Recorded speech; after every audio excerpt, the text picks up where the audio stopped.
have enough Bendy? damage, even without the package. We're going to go in, we're going to try and make it happen. The Poppy knockback first. The Baron! They have the Baron. There is no why not. There is no smite. They've been outplayed. Oh my god! It's going to get picked up by Poppy of all people.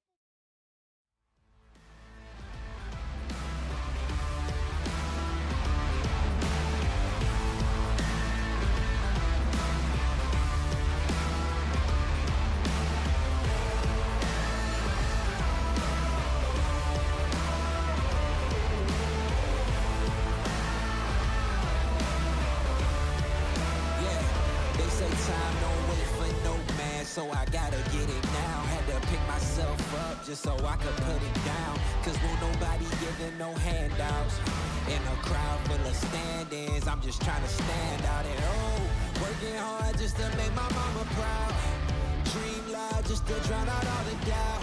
Road to success, I had some rerouting, but found my lane. Now won't nobody take me out, and I'm gone. So long.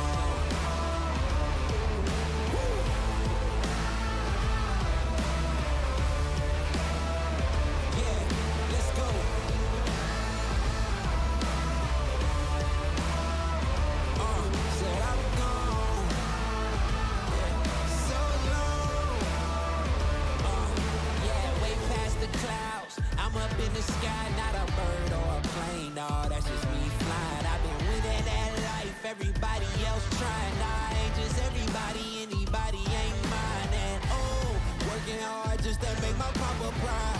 I was trying to get it, tell them that I got it now.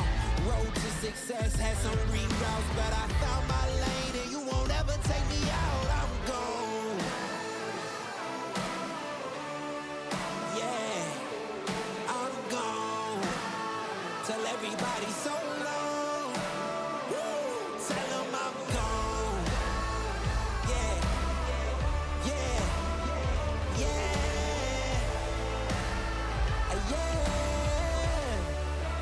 Woo!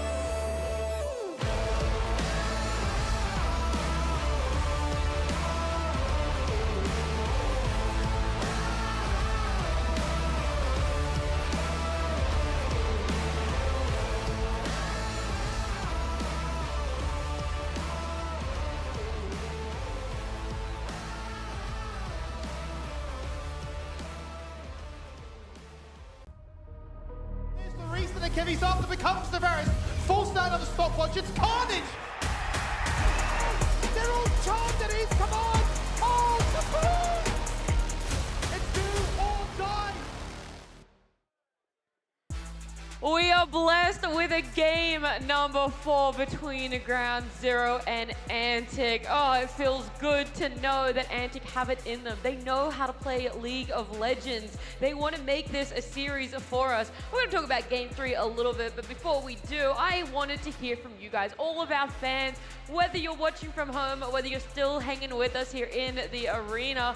Here we go. We got with this absolute gentleman of a bloke. I'm not pronouncing any ats, by the way. Don't come for me. Watching the LCO from some of the best seats in the house, ready for Antic to turn this show around. Hashtag LCO. Well, you guys have been blessed because Antic definitely have started turning this around. I can hear their shouts. I can hear you guys. Someone else said, ready at home for the hashtag LCO watch party. Let's go Antic. Great shot of you as well. Well, you know, I've seen better, but it's not bad. It's not bad. A good tip for that person to close Twitch chat. Close it. Then you get more Why Not, and you get more Tally, and you get more League of Legends. It's true, and your IQ stays above 100. Stays in the triple digits. Someone else said, so hyped for the LCO finals. Let's go at Antic. There are a lot of Antic people. When I gauged the cheers before, they were definitely outnumbered, but it appears even on social media, the Antic fan base is coming out in masses. Someone else though, they just loved being here, waiting for the @Ground Zero win, hashtag LCO, and then also tagged Brendy that. Well, you're gonna have to wait for the Ground Zero win just a little bit longer, right, Tally? Yeah, like it's honestly like I think Antic have come out and just had like their lock-in performance, and like Jeezy that was great. They gotta go back to the drawing board after that. Like I think that they've shown a lot of things that are big problems that they're gonna have to focus on. And now, very last one here from Styx himself. At LCO on the floor, ready to watch Coach Harsh draft Exodia. Hashtag Jeezy Peasy, huh? Yeah, maybe a little too early to be tweeting that hashtag. You gotta wait a bit more, you know? One of those superstitions. The karma might come around for you, and I'm still waiting for the Exodia draft because it was not there in game number 3. Let's be real, why not? I mean, they had quite a big lead there, Nat. I'm very impressed with Antic's mental fortitude, staying in that game, coming back, clicking those shutdowns, and really snowballing that game. We saw exactly what we talked about, right? They were getting those kills, they got there, and they climbed over that pinnacle, right? They managed to get the win, and I think it's because they reverted back to what really makes them a strong team. Not lane swapping. Not lane swapping for one. That was some good laning from bot lane for sure, 2v2. We saw the Rakan, like I mentioned, Xayah making a return. And I think just overall, a really strong showing.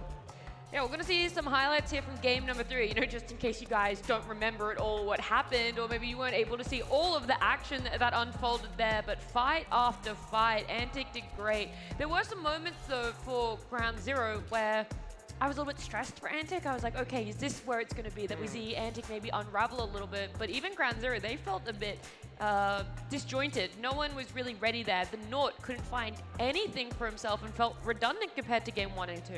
Yeah, definitely. I would say I think GZ had this game in the bag, but like once again, we've seen that they keep overextending in these mid games, and I think it's well done to Antic to draft even more engaged, even more pick.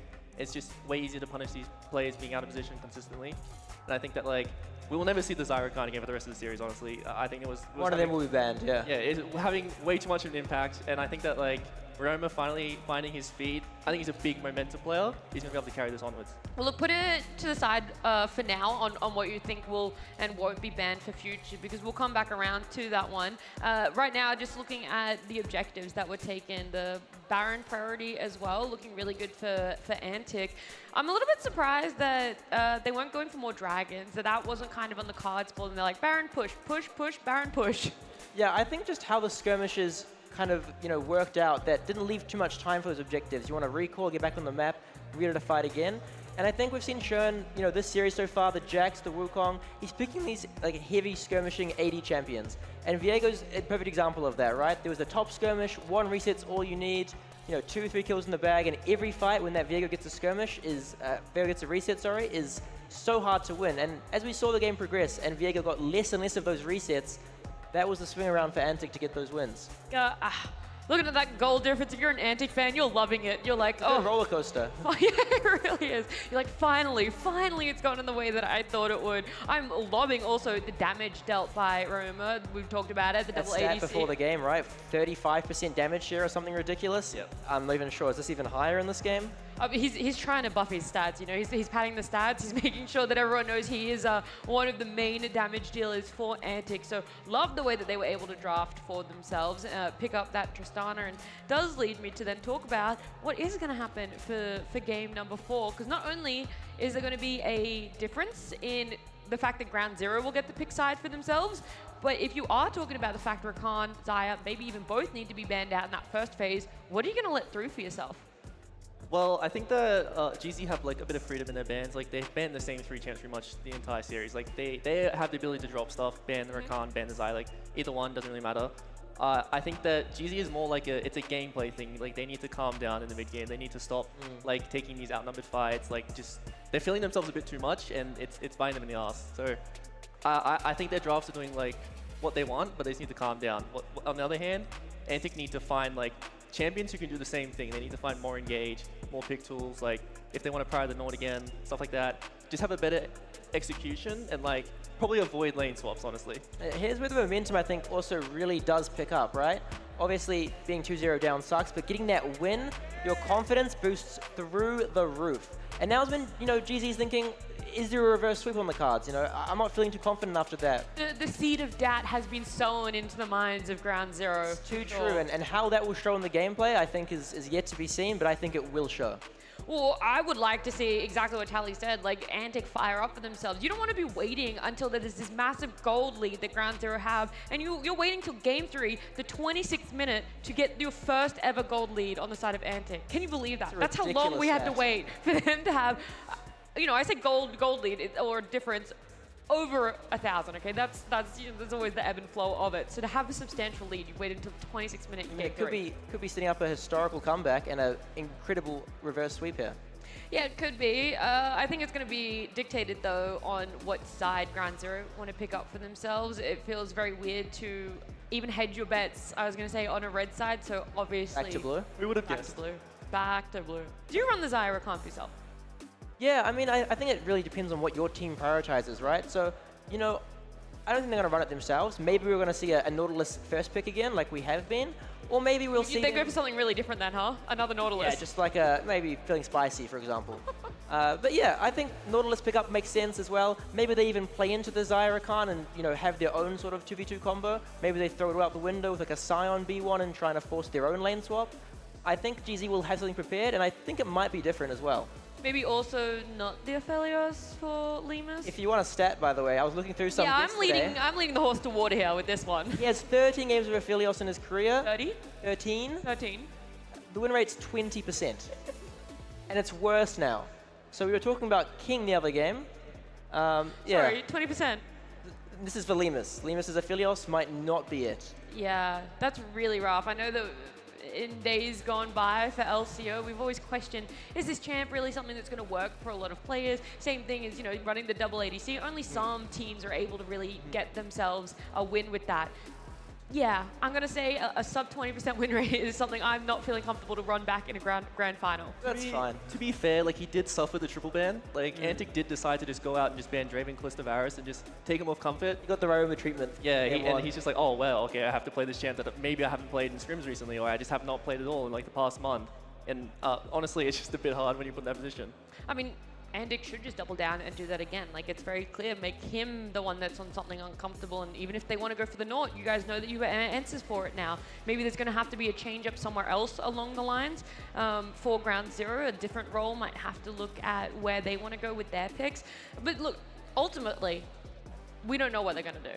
But you guys still have to put in your predictions of who you think's going to win, all right? Everyone in Twitch chat, use those points that you have available, Ground Zero or Antic. If you need some swaying, maybe the crowd can persuade us. Should they go for Antic, crowd? I'm afraid to end with this one, but should they go for Ground Zero? Oh, more noise, but maybe not the positive noise. had a little bit of booze there. Do you guys think this is, I mean, actually, why not? Oh, they're cheering the back on, they're walking out on stage. I know that you yourself went for the 3-1 in favor of Ground Zero, so maybe you have a little bit of bias of Ground Zero getting... I mean, at the end of the day, all I want is a good series. I'll be happy with a 3-2 either way, but a 3-1 for my prediction will show that I think I'm the alpha analyst at the best. Alpha Analyst? We're going to need a new award, the Alpha Analyst Award, and it goes to whoever. I'll accept it. You'd accept it? That's very gracious of you, Wino. That's very gracious of you. Well, look, I actually like that. I think hearing the crowd cheering, Antic walking back on, maybe that's a little bit more of the seed of doubt for Ground Zero. Maybe that's Antic firing up again. Hey, we're the crowd favorites. We've got to put on a show for everyone that's come out to support us, Tally. Yeah, I definitely think Antic are like they're emotional players. Like they will feed into that Yeah. energy, and I think that like with the crowd behind them, with them coming off like such a strong win, like especially like coming from a position where they were like fighting from such like a hard spot, bouncing all the way back, and like crushing them at the end. I think that like they'll carry this momentum forward into Game 4 and hopefully Game 5.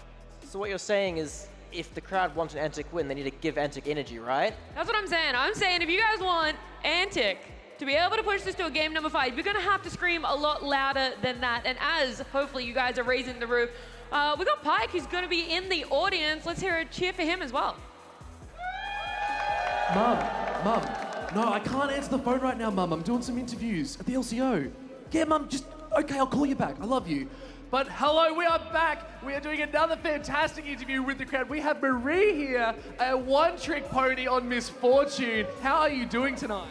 I am feeling amazing. I'm so excited to be watching LCO. This is the first time I've seen League live. First time live, and what would you say the atmosphere like? For all the people at home, how's it feeling?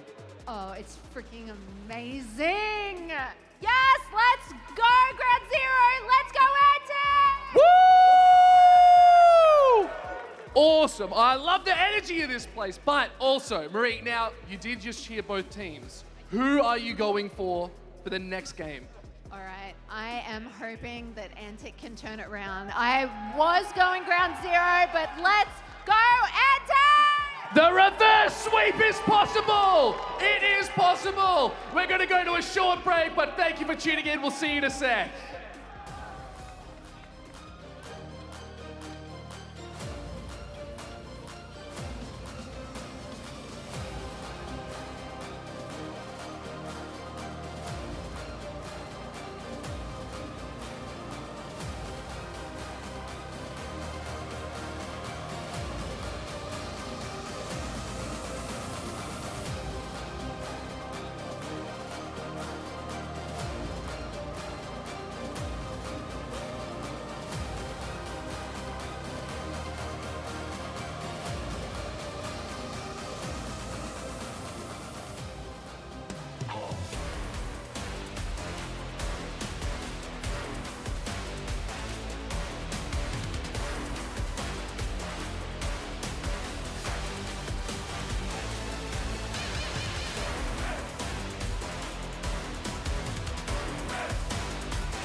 into the unknown. I'm falling like a domino, but you ought to know I'm unbreakable. Falling like a domino, falling, and I can't let go. Falling into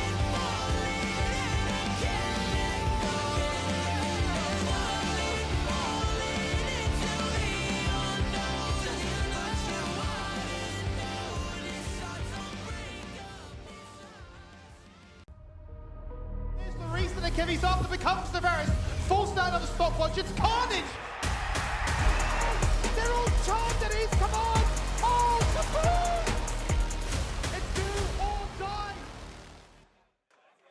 We've got a series on our hands. We're going to a game for as Antic bring it back. Despite being up against a potential match point, the nerves went against them. They believed in a double 80 carry setup, and it proved to be really the killer factor. Completely night and day from what we saw in the first two games. For what was such a ground zero dominant early start to this series, Antic really brought it back off the back of Ryoma, who dropped an absolute nuke on this Tristana to secure themselves a spot in this series. No, they certainly did, and you really now wonder, with blue side being so heavily prioritized, what does that mean for the series? Now, Northwest has certainly been at the top of the table. We've seen a bit of a flexibility between, is it a triple ban towards AD carries? Once again, that is to be the case. Oh. But with the Jinx being let through for the first time, we get to see the real power. Yeah, this is something we haven't seen all series long. Has been taken off the table, but Jinx is the quintessential lane swap champion. So good at wave clear, breaking down those turrets and hyperscaling into a point where you simply cannot stop her. Now the question is, how do Antic respond? Typically you can do something like a Tristana and a Scion to take away that really nice weak side pick as well, but as has been true in all three games so far, it's going to be the Nautilus. You need this champion to open up the floodgates to allow you to pretty much do anything.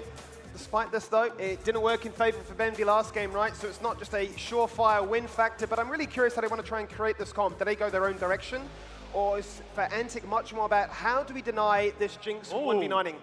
That's an interesting adaptation there. So it's going to be the Maokai coming out actually here for Schönfire there, which is an interesting, given he's been on so many carries throughout the rest of this series. It is going to be a nice adaptation to see whether he's going to be able to pilot that to the same effectiveness. As I've been baited, it's a swipe of Maokai. That it is, that it is. Look, second time it's happened today. Once again. Second time, it's okay, we're not counting. Either way though, what we are getting is a rail response, which obviously did get itself changed. It had its fun in the jungle for a little bit of time. Riot said, you know, fun hammer, took that one away, put it back into support position. That should be an interesting matchup into the Nautilus, a bit of a classic. Yeah, absolutely is. It's one of the classic counter-engaged champions you would pick against that Nautilus. And no surprise, he's going to be rounding out the draft for Antic with this Tristana. So able to match the Jinx in terms of pushing power.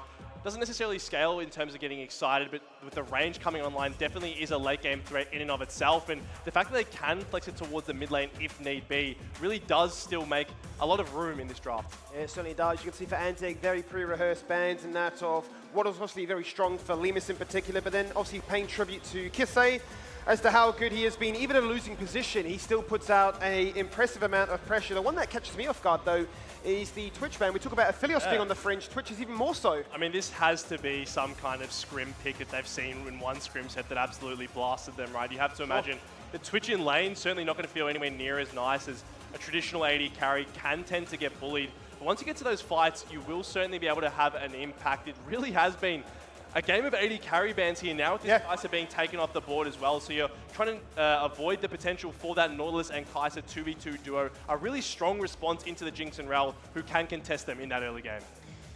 But with all these AD carries removed, it really does force you to showcase your champion pool. And we've not really ventured into territory yet where we're flexing AP into the bot lane. Now, with Twisted Fate up and available, you start to say, okay, we've got the global pressure, we've got the ability to say, if that Jinx is split pushing, it's nowhere near as easy now. And this is a classic response into the K'Sante, right? Very fine 1v1 lane matchup. He basically can never kill you. If you take that Ghost, you're just going to be running away. Now, the question is whether TF actually gets swapped upon, because we have seen that in series like the G2 series in the finals, where TF was essentially just running around the map, throwing gold cards at opposing laners to try to get an advantage there. But speaking of advantages, it's going to be this Jax picked up for Schönfire. Looked so good for him, and the Kisei Hui. Kisei Hui, and speaking of the devil, we just talked about the AP mages not being utilized. Well, there they are. Out comes the Ziggs. King's going to showcase what he's about.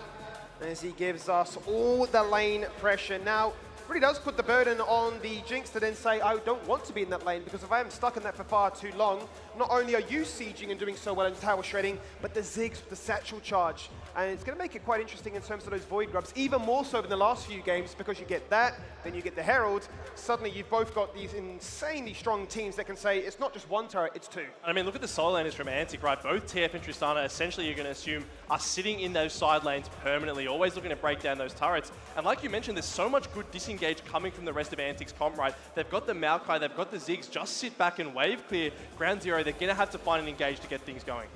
Well, you can't ban everything, and these players have big enough champion pools that if you don't ban one thing, they'll just simply take the other. The Jinx permanently denied the way, also paid tribute to Kisei. He says, that one we will lock in place. We've seen what he's been able to do with this in the past, right? It almost feels like Xerath 2.0, with the amount of range you can get, with the ability to flex your kit and pretty much do anything to suit that situation. Absolutely, nice wave clear coming through.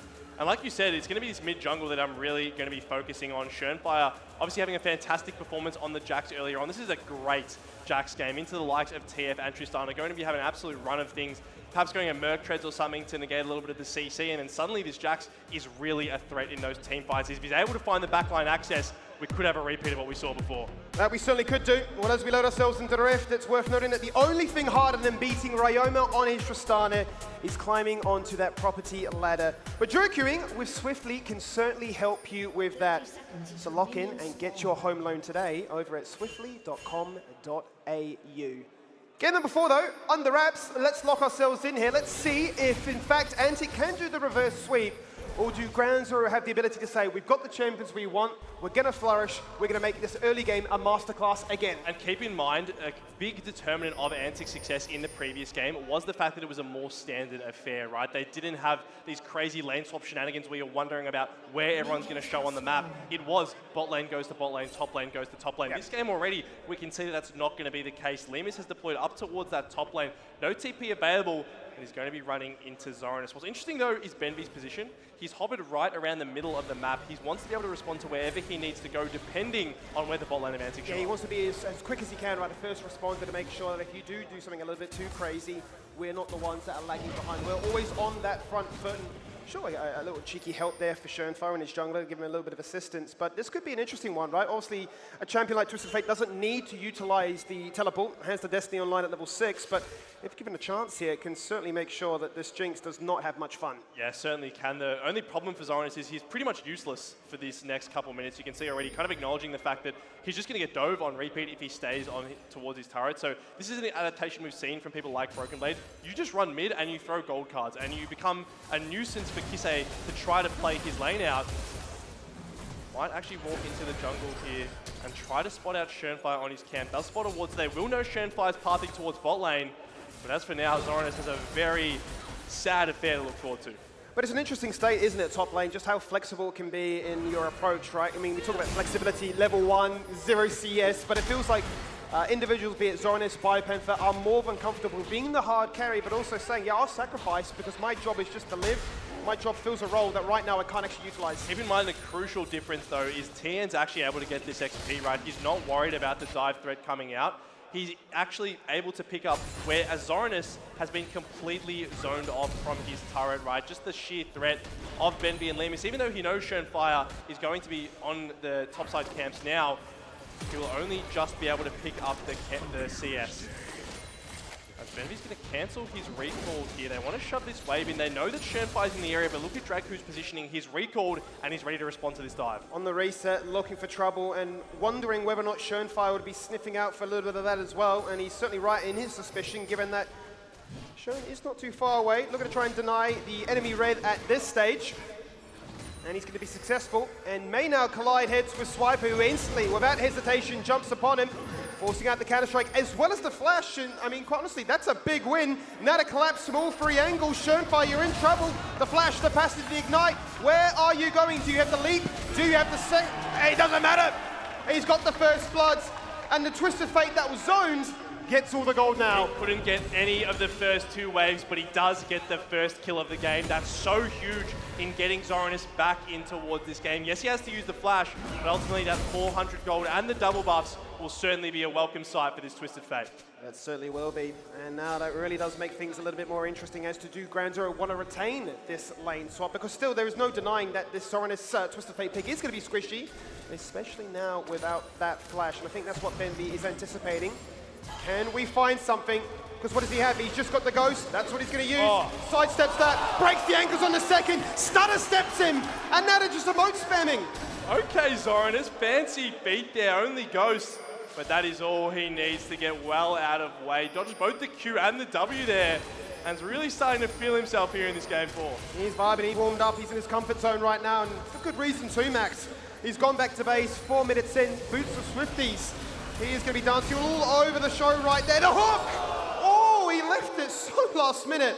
But Kisei does survive. And this is why the Nautilus has been so heavily prioritized this series. How many times have we seen a support just walk mid, throw a Q, and there's a flash, and then in 2 minutes, 3 minutes, you come back, you attack it, and you actually pick up the kill here. So whilst it doesn't amount to any gold then, certainly a potential for a future attack in the mid lane. And if it's not Dragku leading the line, then certainly the likes of a Rogue Zoranus poking his head into lane with the ultimate. If not that, be it Swiper. A flash Nature's Grasp to say you will be punished, and this summonless way is going to be pretty passive now and really open up the ability for Roma to do as he pleases. Absolutely, and actually with the rotations coming in right now, the map is almost equalized. Just on the flip side of things, you can see Zoranus and Tien heading towards this bottom side of the map, while the bot lanes of either team are posted up in the top lane. 20 seconds on this grub spawn. We've known that they've been very heavily contested in previous games. For the time being, it doesn't look like anything's going to change. Nothing for the meantime, and I really wonder, obviously the ability to lane swap is such a meticulous conversation. We'll hold that for 2 moments here as Zoranus does get dragged back by that and Tofo strike, but I wonder who's actually happier with the ability now for Ziggs to then match up into the Jinx. Yeah, absolutely. I mean, you deny so much of that pressure. Hold on, Dragku, no flash. Making a lot of trouble right now. The unending despair will be, in fact, despair because he explodes on his teammates. And we're just mentioning how squishy and how scared Kisei should be. He says, watch this. Yeah, absolutely. Dragku not long for this world, as they might want to look for a little bit more onto Swipe. We're going to force him away from this Raptor camp with Benby in the area. And mid lane so low. You can see Kisei with that elixir of force Swiper. Nice little flash there, buying crucial time. Obviously, very early into the game, so Dragku's quick to respawn and regroup with the rest of his team. Zoranus looking to try and get himself a gold card underneath the turret to stabilize the HP differences, but obviously that fleet footwork is going to come in clutch from time to time. Here's the Ground Zero, once again, in their comfort zone. Yeah, absolutely. Ryoma being bullied underneath his turret. Despite not having the flash there from Kisei, Ground Zero have done a really nice job. As Ryoma just walking out there. But Ground Zero have done a fantastic job of bringing members up towards that mid lane, making sure that despite not having that summoner spell available, Kisei is still able to play like he would want to. And you know, just how oppressive we've seen him be in the regular season on this pick. Yeah, he gets ahead on this way, he can absolutely stifle even the likes of a Ryoma Tristana. That was the Zeref effect coming into full utilization there, wasn't it? The fact that you can feel so safe and protected deep underneath your own tower, and suddenly a skill shot comes out of thin air and you're thinking, why have I just died? It shouldn't be this way. But the lanes potentially now going to a more standard affair. We've had our fun for the first 7 minutes. Both bot lanes going to that lane. Yeah, absolutely. We finally have what looks like a normal game of League of Legends on our hands, at least for the next little bit. Up in the top lane, Tien's done a pretty nice job of maintaining relevance in the CS department. Zoranus will be able to equalize a fair bit of that now as he kicks out this wave under the turret. For the time being, the Dragon is the only objective that we're really going to be looking towards. Swiper pathing towards the top side of the map. Not looking at that right now, but it looks like Ground Zero may want to do so.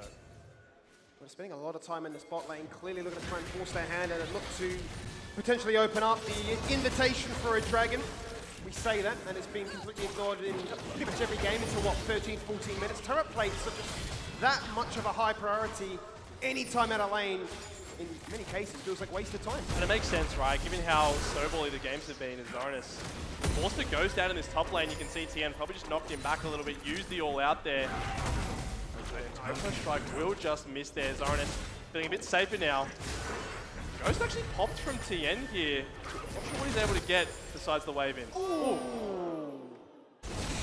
I love how the whole crowd got that behind us. Nothing needed to be said. Dangerously low. I mean, even mid or top, either way that lands. Zoranus actually looking to chase down Tien. He's got Swiper behind him. any buffer. He doesn't have the ability to do so. It's on cooldown for such a long time. 10 seconds, just at a range of those roots from the Maokai. And it's an easy opportunity then for Ground Zero to say, well, your jungler's not here. This dragon is free. Oh my god, we finally have a dragon in the early game. happened. In the somewhat early game. It will be going over to Ground Zero here.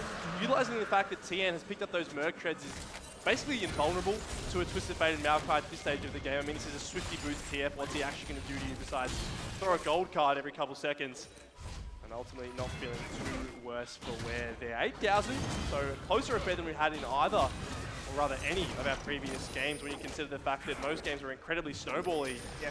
Speaks to the fact that both teams perhaps starting to appreciate just the significance that this game holds. So it does feel like it's a game that is all about the ultimates, right? Certainly the ability then for Zoranus to find an opportunity to utilize some deep vision and cause a flanking angle, and maybe a little bit of panic of those that do not have the flash. Now, obviously, as we can see, Ground Zero had them all up and available, but the pressure, be it Draku roaming into mid, a rogue TP as they look to try and set up for the next Void Grubs, which are only a minute away.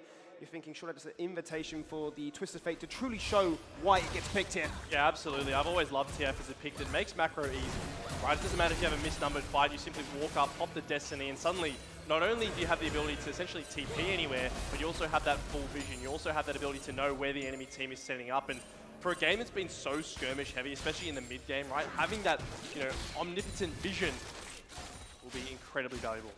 Certainly will be, given that Ground Zero, for the most part in this series, have been the ones to always step up first. For Antic to have the answers, the ability to create a better decision, basically knowing with all the vision of what they can achieve.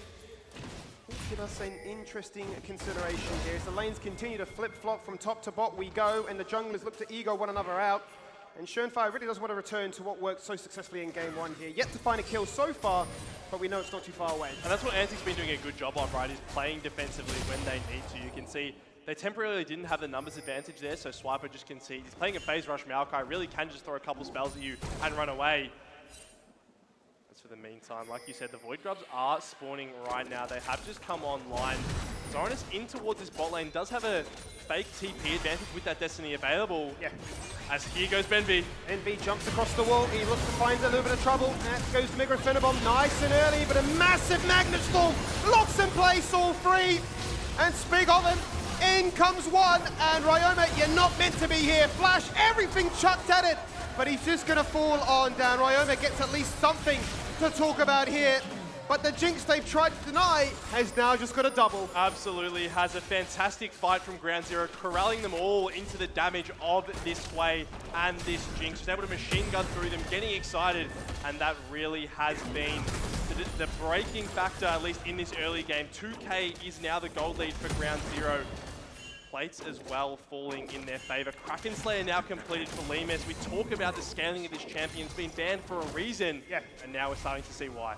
All I can say, Max, is I can't imagine that Zoranus is too pleased with how his team has fallen on down here, because as you said, he had the TP advantage. They know that the Void Grubs is the focus, but once again, it's Ground Zero saying, let's just jump across the wall, see what we find, let's fully commit. And the key factor is Kisei is here before Ryoma, right? They know they have at least a 5-second window where they're able to get this play started. And it really is that CC. You have the Jinx Rocket coming over the top of it. Ryoma TP's in just to his death, right? He's lucky he even trades one back, uses the flash as well. And then King, I mean, yes, you're a Ziggs. Limus knows that the second he gets this kill, he's going to be able to sprint out of the turret. And a fantastic skirmish once again for Ground Zero, returning to the form that they showed in game 1 and 2. They certainly have, and this time there is no chance to play sharing. We want all 6 for ourselves, and if we're talking about a game where it is about the ability for a Ziggs or a Jinx to pop off, we need 6 stacks of that now, really. Limus can look at a tower and it just falls over. Yep, they're absolutely like butter. Only 1 minute left on plates though, and with King situated up in this top lane matching Limus, you would imagine he is just able to clear the way. You can see popping that ultimate now to make sure there's not an opportunity to take any more gold and put it into the hands of Limus. Time being though, 50 seconds on the next dragon. We've seen Rift Herald be kind of the emergent priority as opposed to these early dragons, but with one already on the board relatively early, might wonder whether Ground Zero want to start stacking up these dragons and even add more to how much scaling they've got. It's an interesting consideration, right? If you've got literally every tool in your arsenal, you're thinking, well, really do Antic have the ability to claw their way back into the game? We talk about the ease of a Destiny offering all these options, but you've got to be a little bit creative now, and I think that's exactly what Draku's looking for. Yes, he hex flashes away to safety in the end, but you're always posturing and saying, okay, Ground Zero, how confident are you? What are you willing to give up? Yeah, absolutely. You can see with the way they're deploying here, definitely a bot-centric play. You can see pings coming out from Antic on towards the top side. They say that perhaps they're very comfortable giving away this second dragon. They know how fed the likes of Lemus and Kisei are. Hold on, Kisei. He's in a lot of trouble right now, locked underneath this tower. As the audio comes back in, we get to hear that he is dead and deleted. Magnet Storm and a Mega Inferno rocket from downtown to come on through and see what they can find. But unfortunately for them, it's a Benvi kill steal. Zoranus can have some fancy footwork, but you cannot outrun an Ignite there. Benvi going to learn from his previous mistakes and just pop that Summoner spell to kill the Twisted Fate. But like you highlighted, the kill onto Kisei is the big one in the mid lane, right? This way, despite having the Summoners available, is still going to fall down there. Not too much off the back end, though. It will be a trade here. Schönfire taking this Dragon, the second one for Ground Zero, so looking at a potentially 25-minute soul. But we'll have to see whether they continue to progress towards this condition. As once again, Lemus left alone with this bot lane turret. Right to our point previously, right? The fact is, if you leave him to do as he pleases, he looks at a tower, it simply falls on down. He spawns a legion of Voidlings, and in tandem with that minion wave already built up, it's just so much passive pressure on the lane that you say, yeah, we have the macro advantages as Antic, but do you really anymore? Yeah, absolutely. Wherever this Jinx goes, it feels like that is where the game is revolving around. How do you respond? One thing that Antic have done, which is good in terms of being able to slow down the game, is pick up the Rip Tail for themselves, right? You give that to a team that has a Jinx, you simply run down mid, get 2 turrets, get excited, and suddenly Lemus is essentially untouchable. He's already bordering on that territory, but you've at least slowed down the game in that regard. 2.5k, as like we expected, the mid lane is going to be the focal point now. Lemus set up here. The question is, how do you find a pick onto him? He does have the cleanse, even if Twisted Fate were to show, but Antic, the death ball that's worked so well for them in the previous game. But it certainly has. We've certainly seen in the past as well that Zoranus has the fancy feet. He's already showcased it in this one, breaking the ankles of Benvi. Can he do it again as the game goes on? Because you'd imagine that Ground Zero, as the game does progress, will look to rally around their team even more and just rotate as a unit. Wherever the Lemus goes, we will go too. But it does open up the floodgates for the likes of a cheeky Tristana or even a Twisted Fate play to say, well, if you go for that tower, we take a tower too. Absolutely, and they're going to be ever more pressuring in those side lanes as the game goes on, right? The second, Draku actually hooking in here. There's Twisted Fate ult as well. They certainly are. It's going to be a TP in, instantly cleanses out. Lemus is the focus. Zoranus wants him. He flashes out the rocket. It's beautiful. Does he win the 1v1? He doesn't. The reset is good. Lemus perseveres. And Ryoma teetering on the edge there says goodbye to you, Benvi. That's all he can survive. That's all he can acquire, rather. Swiper jumps in, thinks he's got the aggro range. The mega rocket bomb on his head as Tien is low. And King gets knocked back and is forced to flash out what feels like a flurry of skill shots. It's a tragedy for Zoranus. It's a tragedy for Antic. Like you said, he flashes the Jinx ultimate, but ultimately just gets out DPS'd, and Lemus gets to run away, keeps the shutdown, and even adds more to his own gold. It's a very tight skirmish, will result in Ground Zero coming out ahead. You can see even the summoners as well. Almost every single flash on Antic expended there as King jumping in here. Nice satchel charge, a little bit of chip damage onto him as well. No flash, but he does have the TP if the pressure is insurmountable. The timing is a little bit awkward with, well, be it the Dragon as well as the Baron spawning at a near similar time, be it 2 minutes and 30. So really they're just hunting for maybe a cheeky kill mid. Yeah, absolutely. So we can take a look at this play again. Draku takes the blast cone, finds the members of Ground Zero here, and wants to pull the trigger. Look at the bot side of the fight, though. Zoranus here doing such a nice job of dodging everything, but ultimately, Lemus is just better in that skirmish, right? With the amount of items he's picked up already, he's going to be able to find that 1v1, and then on the back end, the rest of Ground Zero arrive. They take out the fight here. Nice little turn from Antic here as Ryoma dashes in, tries to get a little reset to continue the fight. But look at the damage from Kisei. Full HP, Hui just machine gunning down people from across the map. Yeah, he really does draw the line and say, this fight is not done. Even if you do run away, I will be on the hunt for you. Schönfire hanging out in there in the lower side pixel bush, finds himself a bit of chip damage, but he's going to be A-okay for the meantime as well. Everybody looking to try and corral around the spot lane as the next focus, given that they've already taken the tier 1, haven't they, Ground Zero? As for Antic, they want to try and push that pressure back and say, well, we are down to 4k, but this is familiar territory for us as well. We know how to claw our way back in, slow it down, and make the mid-game become ours. Absolutely. Here you can see Antic wanting to try to find a potential response to this bot side play, but won't be able to do so. Instead, King going to be relegated back towards defending this mid lane turret. Keeping this structure alive is so crucial. Ground Zero know that, and they've brought the members to try to break it down. Oh, it's a massive blast cone has caught off the members of Antic here as well. Even they're confused by that play. Everything being chucked at Draku, and in the end, he simply will just perish. Zoranus juking to the left, going right, but there's just too much coming towards him. All it takes is that one kill. Lemus getting excited, dashing forward. Like you said, it's just Dragku going down. But that starts the fight. That starts the snowball. Now 6K almost for ground zero. And with the potential soul point in 30 seconds, I can tell they have the trophy in their sights. They're hunting for it. They feel like it's good right now. Schoenfeld with the counter-strike looking to try and immune all this damage for the meantime, and he's just ever so nimble with it that he can just simply outrun them. I mean, really crucial there. The satchel charge isn't able to go off. Rather, the Tristana E isn't able to go off, so it doesn't get the reset on that rocket jump. And that's going to allow Schoenfeld to walk out unfazed once again. And the question is, if you're Antic, when do you pull that trigger to actually contest? You have the soul point spawning in 10 seconds. It's probably not there, but then it's 19 minutes into the game. In 20 seconds, this Baron's going to spawn. Round zero, they're looking at Ryoma, but Swiper's here to respond. Swiper is here to respond. It's worth noting he also has the Herald in his pocket, so he needs to try and make something happen with that too. And he's copping so much damage. Here comes Zoranus, though, incredibly quick on that reset from base with all this movement speed. And yeah, it's just simply going to time out, so he's forced to drop it in lane, finding little value on this occasion. Yeah, that's probably just going to get killed before it even looks at a turret here. Hold on, Benby's been caught out. He has been caught out. He doesn't have the luxury of a flash, so he will just be a pick caught in transition from mid up to that top lane. This gets a little bit messy then for the side of Ground Zero. With the Baron spawning and the Herald left untouched for the meantime, it's just going to passively push. And this might buy a crucial window for Antic to get back on the Dragon track, right? They're going to be able to get the inside movement towards this first objective, as Tian's busy dealing with that Herald in the top lane and has no TP to his name. So here, Antic ideally going to be able to stifle this soul win condition at least for another 5 minutes. They certainly will. Crucial time for them. If we're talking about the ability for the Tristana to come on and really 1v9, much like it was in the previous game, then this is all you're about. It's an objective bounty at this point, Max. It feels like that has been really what they're getting used to seeing at this stage. But based off that, Ground Zero say, what is the start of the Baron? Yeah, they're going to. There are TPs from Antic that are available if they want to. You can see they're starting to smell that something's up here, especially with Benby pushing deep, getting that wall, but this Baron's burning down so quickly, Skimmy, I don't know if they're going to have a chance to respond. I don't know if they know, and if they do know, maybe it's a little bit too late by this point. The Barons, despite range, across they go, too little too late. The fear is there, the zone from Kissa, he goes gold and buys time, he immunes out that Ziggs ultimate. Zoranus with the gold card, looks to isolate a target, and that's what he does! They take out Schoenfeld, dead for 40, rocket from Jinx, not good enough! And the aftermath, the kill from that afterlife is good there. Big shutdown fan here by Zoranus, but it's a scrappy one, Max. And it's a Baron-inspired team that are fighting for their life. Ryoma buffering, but he's not got enough damage. Dragku cannot take up much more than that. And in the end, they'll say, well, where are you, Swiper? You can't be much further than this. We've revealed you.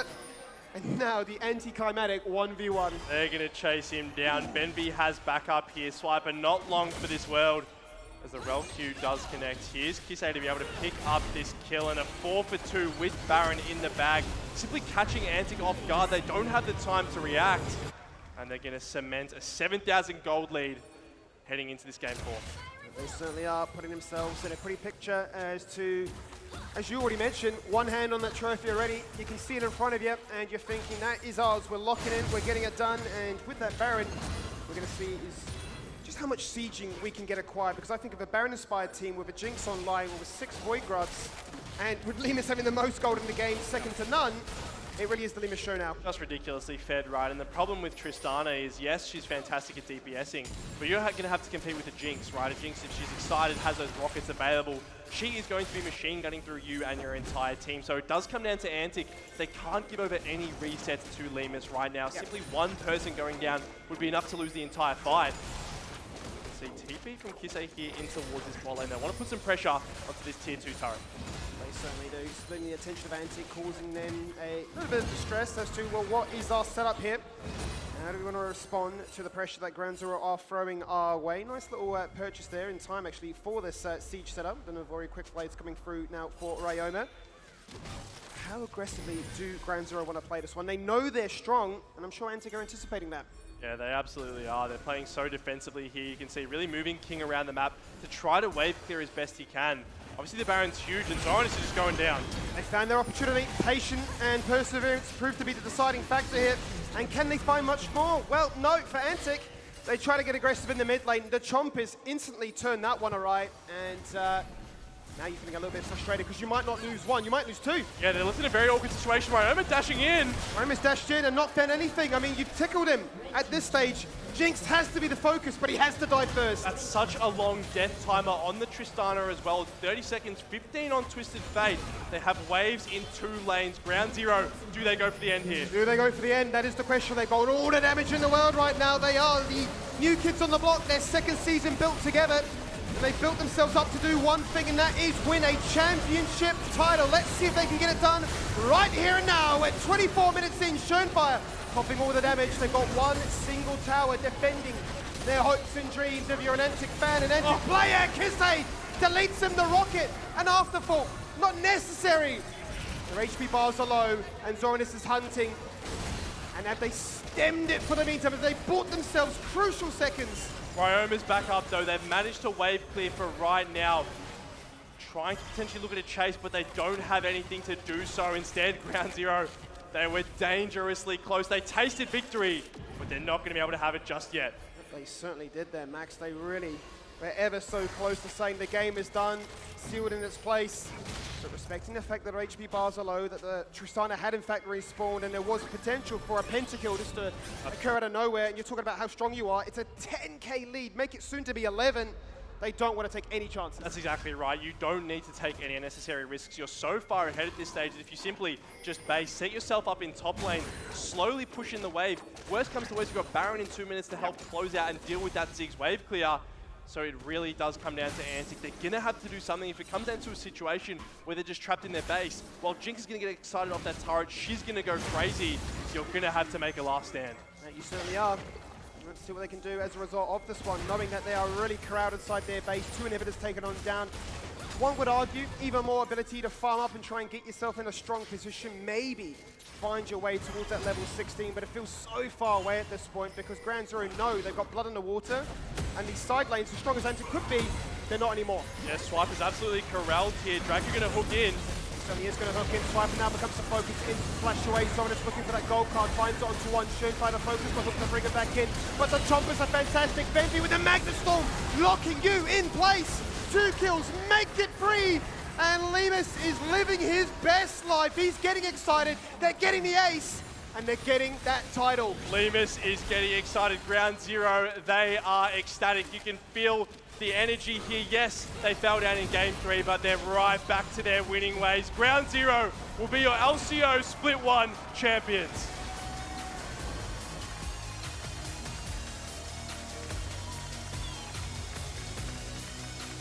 And what a way to do it. What a way to do it. You're wondering, is there a potential for a reverse sweep? They say no.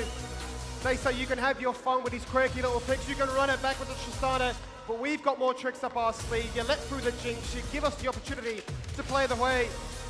And yes, you can be Titans. You've played all over the world. You've come back to Oath. Did you think this would be a freebie? Did you think LCO was easy? Not today. Schönfire, obviously the only one there alongside Kise that's ever held the trophy here in Oceania before. But the rest of the boys must be absolutely thrilled. Tien, Benvi, Lemus, Tien in particular for me, always the bridesmaid, never the bride, always second, third, but this time he's found himself on the roster. His style has worked. His championship has been rewarded. And I mean, at this stage, jubilation as they walk up to the trophy, as we celebrate once again your Split 1 2024 champions, Ground Zero!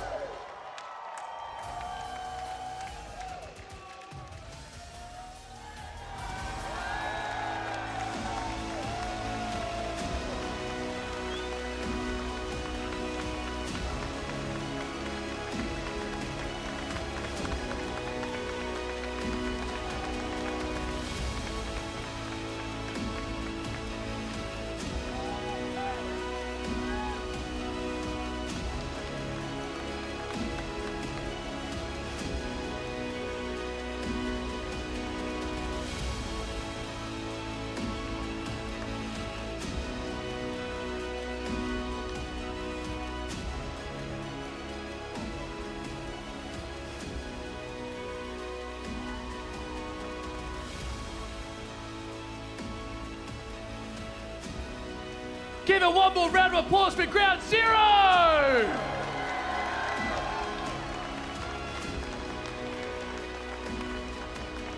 We can do better. One more time!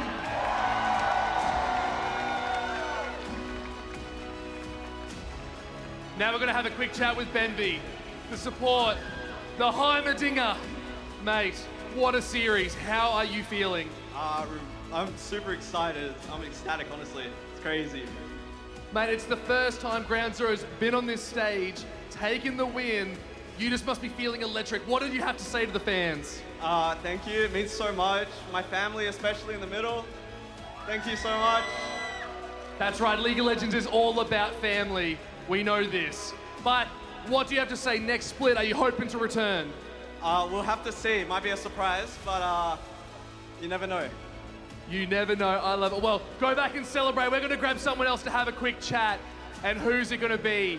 I think we have to get Lemus, the star 80 carry, the man himself. Come with me. Lemus, that was a bit of a shaky game, but you came back and just looked fantastic to win the series. How did that feel? Yeah, I mean, I had to make it like a little bit interesting. You know, it was going to be like a 3-0, so I had to like spice it up a bit. So I entered the third game. But yeah, I mean, once I focused up, I knew that we were like better than them, so it was a free win, yeah. Mate, so you went up against King, who's had some pretty big international presence. Like, what was that? Were you nervous about that sort of matchup? No, not really. I mean, I think he's a great player, but I don't feel anything when I verse any players. I just treat everyone like the same, so yeah. Mate, they're feeling confident. Thank you so much, Lemus. You played absolutely phenomenal, guys. Big round of applause for Lemus, the star 80 carry. Now we do also have Tim Carbon-Wendell coming up to produce and show off some fantastic medals. Let's give him a round of applause as he comes forward.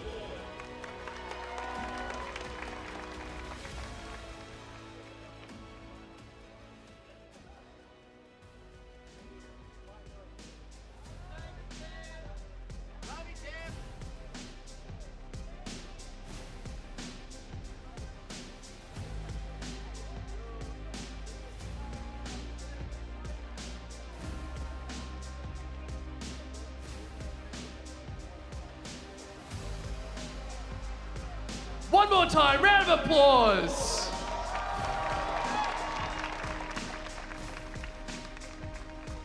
Now that is all of us from the stage. It's been an honor stage hosting this for you today. We'll see you on the next adventure. Let's send it back over to the analyst desk. Thank you so much, Pike. It has been fantastic to have you up there with the players, getting some post-game insight from them. Post-series, really, is what I should say. And look, there was a little bit of a falter, a bit of a misstep. They weren't able to get the 3-0. I mean, we're happy with seeing some more League of Legends action, but they get the job done. Ground Zero being our Split 1 2024 champions in a 3-1 against Antic. Felt like there was, you know, potential for Antic to come back. There was life in them, but Ground Zero drained it from them from the get-go. That draft was all for them, and everything else in that game just kept going their way. Why not? Yeah, I mean, I came into this game quite liking Antic's draft. I actually liked their approach to it. I guess, honestly, the lane swap did surprise me this time. I didn't think they'd put Cassante on the bot side, but Jinx is a champion, and Lima's performed exceptional on it. And I'm just absolutely stoked for my former teammates, and I'm just happy that after last year, you know, coming second, they get to lift that trophy. That's right. For a lot of them on the side of Ground Zero, it's their first ever trophy lift. They get the title to their name. There's no longer these memes of us stacking up how many titles Antic have won for themselves in comparison to the Ground Zero players. They get one under their belt, and in such a fantastic style as well, their tally. Yeah, I'd definitely say there's no unsung hero in GZ today. I think that like all 5 members stepped up, and like all 5 members definitely did. And the coach. Yes, and the coaches. Coaches. Sharing the medal just before I saw her as well. And the sub, don't forget. You know, I think everyone deserves a Lister trophy today, and like I'm just proud. I'm proud of them, honestly. I mean, they should be very proud of themselves as well. They were able to bounce back from that little blip that happened in game number 3, close it out into 4 games. This was our game number 4 stats. Everything that we talked about coming into today that we thought were going to be consistent bans, things that people should be wary of, the way the Jinx, the Rel, they all came out. And that's how you close a chapter. That's how you make sure you are ticking the champion box next to your team name. Yeah, I mean, I definitely think we hit the nail on the head with quite a few of those picks, just like I hit the nail on the head with the prediction. Oh, okay, all right. I was wondering when it was going to come up. Yep, so The alpha analyst, why not? feel free to give me the award, but I'm just glad, like you said, we got to see more League of Legends. A 3-0 can always be disappointing at LAN, so a 3-1, you know, good games, long games, and emotional games, honestly. Yeah. Would you agree with that one as well for yourself, Tally? I mean, you've been up there many times, having some LAN experience. Yeah, personally, I don't think I've ever got to 5 games myself, you know, but it's definitely fun, you know, playing in LAN environments, like being able to win in like such a cool like setting, you know, it's something you look back on in like the future years of your career, and like you really remember these. I mean, for me, playing at LAN, it felt like this is what I've been playing for this whole time.